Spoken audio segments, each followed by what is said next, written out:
Mr. Chairman, it gives the impression that some of the elected members came to the Council with a single priority: to serve as a mouthpiece for the directives of the party of war and to blame Russia for everything, completely ignoring the cause and effect relationships that became the reason for the deepest crisis of European security. They believe that they have nothing to do with this at all.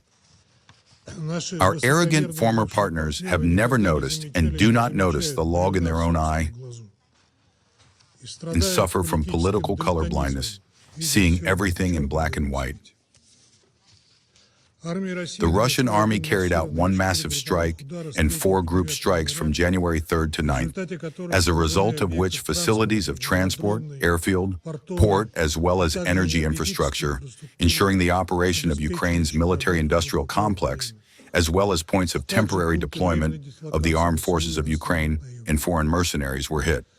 This took place in response to the attack by the Kiev regime on the residence of the President of Russia and on civilian infrastructure facilities of our country. During the strike, the Oreshnik system was used, against which there are no air defense countermeasures. Our Western colleagues broadcast to us about civilian casualties, the majority of which, as is well known, including to Ukrainians themselves, are the result of the operation of Ukrainian air defense. All these loud but completely unfounded assertions about Russia's targeted attacks on Ukrainian families peacefully sleeping in their homes are confirmed by nothing, by no facts or evidence. The armed forces of Russia do not shell peaceful civilians.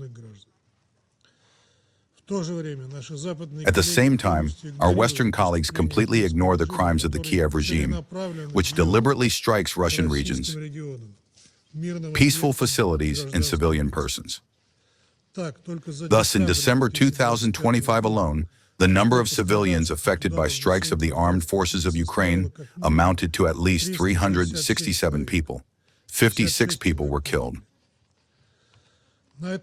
Against this background, we are constantly struck by the reaction that has become the norm. Silent reaction on the part of the international community, first and foremost the UN Secretary General. The avoidance of a clear qualification of such actions as terrorist acts and writing them off as unconfirmed facts means a rejection of the basic principles of international humanitarian law, including the protection of the civilian population and the prohibition of deliberate strikes on peaceful objects. Yet as soon as Russia employs its armed forces against the armed forces of Ukraine and its infrastructure, a storm of emotions immediately rises, and unambiguous comments from the Secretary General and his spokesperson follow. Such selective blindness, unfortunately, is characteristic of the leadership of the UN Secretariat.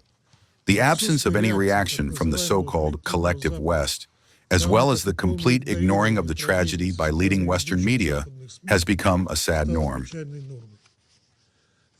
This means de facto cover-up of the terrorist actions of the Kiev regime and complicity in them.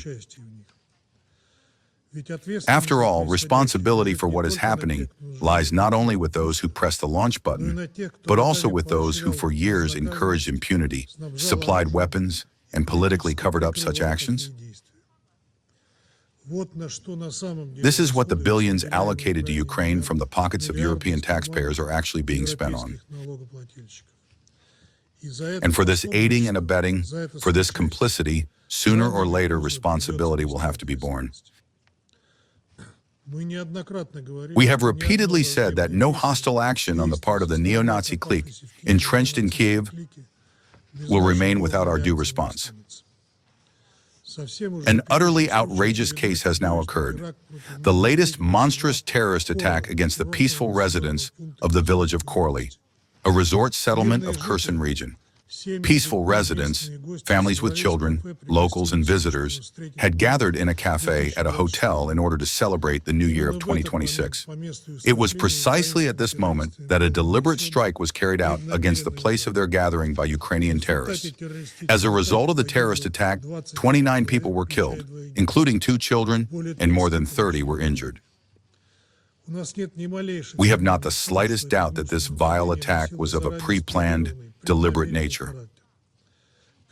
Before the strike, a reconnaissance unmanned aerial vehicle had been loitering over the settlement for a long time.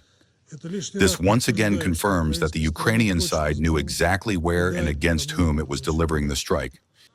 The attack was carried out practically to the chime of the Kremlin bells, at the moment when civilians were inside the building. For those of you who do not know, the village of Khorly is located in a resort zone on the Khorly Peninsula, washed on three sides by the Black Sea. It is located beyond the so-called Red Line. There are no military facilities there, and there never have been.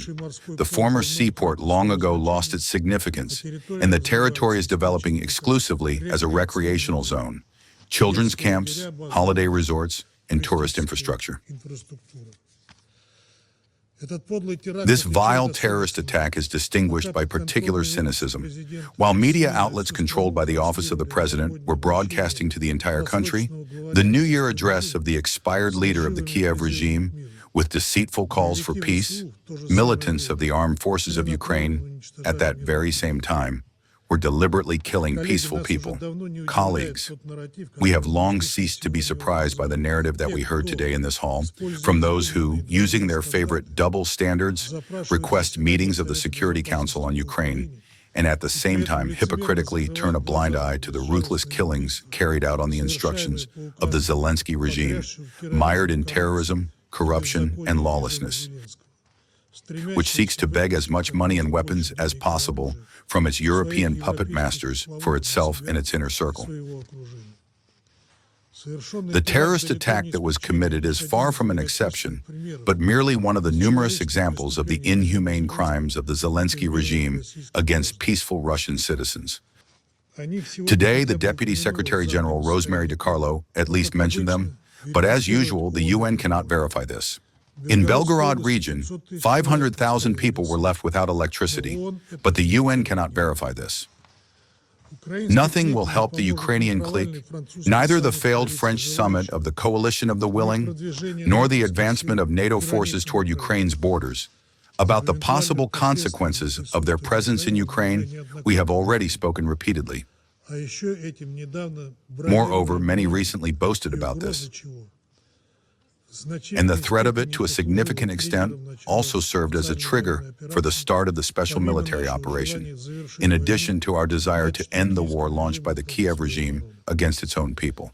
Nor will incantations about a ceasefire help in the hope of catching one's breath after crushing defeats on the battlefield. Zelensky and his absurd conditions, which do not take reality into account in the connection with which he has long lost, will not help either, conditions that he puts forward in response to U.S. proposals, effectively nullifying them. Then suddenly the European Commission started talking about the fact that at some stage the EU will have to conduct a dialogue with Russia. One really wants to ask, and where were you earlier? We have never closed ourselves off from conversation. It was only you who, once again, arrogantly believed that it would not come to this, since Russia would be dealt a strategic defeat. Until the Kiev leader comes to his senses and agrees to realistic negotiating conditions, we will continue to resolve the problem by military means. He was warned back in due time. The conditions for negotiations for him will only become worse with each day he loses. And for every vile attack on peaceful Russian civilians, a tough response will follow. Thank you for your attention.